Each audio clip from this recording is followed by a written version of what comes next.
vamos falar de fisiologia, né? Então, em 2017, 18, eu viajei para muitos lugares com o Belmiro, com o Jonato, com o Ramires, para a gente dar aula, né, dessa parte. Eles davam aula de treinamento, eu dava aula de fisiologia, da parte de, né, ou alguma coisa de medicina esportiva. E na aula do Belmiro ele mostrava esse painel. Ele é um painel, né, que ele mostra, né, o contínuo das repetições e o tipo de adaptação que elas causam, né? E ele mostrava mais, né, que se você trabalha, de uma forma bem resumida, até 4 repetições você está trabalhando força, se você trabalha até 12 repetições, você está trabalhando favorecendo hipertrofia, né? Não que nas outras condições você não esteja favorecendo hipertrofia, né? Mas não é o principal objetivo. Então você sempre tem ganho metabólico, você sempre tem ganho de força, você sempre tem ganho hipertrófico. Porém, com baixas repetições, predomina o ganho de força, o ganho neurológico. Com repetições até 12 unidades, você tem prioridade de hipertrofia. Acima disso, você tem ganho metabólico. Então, é uma prioridade, é que nem o contínuo energético, né? O pessoal fala, você só queima gordura se você trabalhar a tanto da sua frequência cardíaca ou a tanto do seu gasto, do seu consumo máximo de oxigênio. Não é verdade. Você sempre usa carboidrato, gordura e usa alguma coisa de proteína em algum momento, se o nível de estresse é muito alto, né? E usa, né, o sistema TPCP. É que nos primeiros 6 segundos predomina o sistema TPCP. Quando você passa disso, glicólise anaeróbica. Quando você passa disso, aí você já começa a entrar em beta-oxidação, em uso de gordura. Mas não é uma questão de uso exclusivo, é uma questão de predomínio.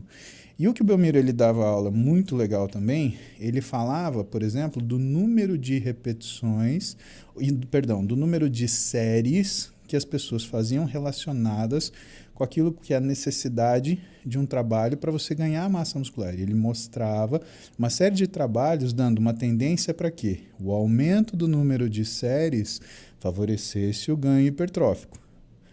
Pois bem, se você analisa isso fazendo como se fosse uma engenharia reversa, se você trabalha sempre muita carga numa intensidade muito alta, você vai ter uma limitação de volume. Portanto, você não vai conseguir atingir um alto número de séries. Você pode atingir um grande volume para trabalhar, por exemplo, 80% da sua carga máxima, mas ele não será comparável se você estiver trabalhando, por exemplo, a 65%. Né? Trabalhos mais recentes, então quando você pega Jeremy Lenick, você pega Dunk, ou você pega esses pesquisadores, né, você começa a ver eles fazendo certas comparações. Então o Lenick ele tem um trabalho muito interessante onde ele mostra a comparação da quantidade de repetições, e é isso que é importante a gente salientar para o pessoal, na minha opinião. Tá? Porque é uma variação de repetições. Quando você trabalha a 70% de uma repetição máxima ou a 65% de uma repetição máxima. Tá? Então, quando você trabalha a 70% da sua carga máxima, vamos colocar do seu peso máximo, vamos colocar esse termo para ser acessível, você faz entre 10 e 20 repetições. Quando você trabalha a 35%, ou seja, você diminui a carga pela metade daquilo que você faz, você trabalha num range, num alcance de repetições entre 20 a 80 repetições. Então você tem indivíduos de diversas capacidades físicas. Então você fala, uma série de 20, você não tem como afirmar, porque tem cara que vai fazer 20, mas tem cara que aguenta fazer 80 com 35%. Eu vou relembrar você de um treino que eu e você e o Júlio estávamos fazendo ali, de costas.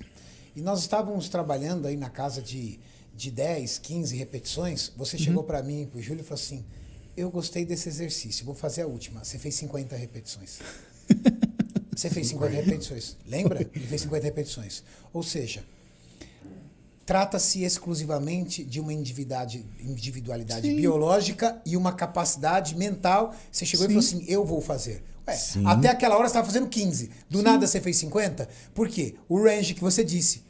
Vai de 20 até 80. Exatamente. Então, e mais que isso, sabe, Renato? A gente está lidando com um sistema de múltiplas e incontáveis variáveis, que é o sistema biológico. E aí o que entra isso? Entra, por exemplo, talvez se fosse uma semana diferente eu não conseguisse. Ou se fosse uma outra semana eu conseguisse mais. Depende do tempo que a gente está. Depende do trabalho prévio. Sei lá, o Júlio me passou um trabalho mais de força. Eu não vou conseguir fazer esse range de repetição. O Júlio me passou um trabalho de volume, eu estou fazendo 10 repetições, aliás, 10 séries de 10 repetições. Eu vou fazer esse volume de repetição, talvez fazer mais. Então o pessoal deixa de entender que a questão da capacidade física é uma coisa muito dinâmica e que por mais que você imprima um tipo de treinamento, você não tem uma situação que você está travado naquilo ali.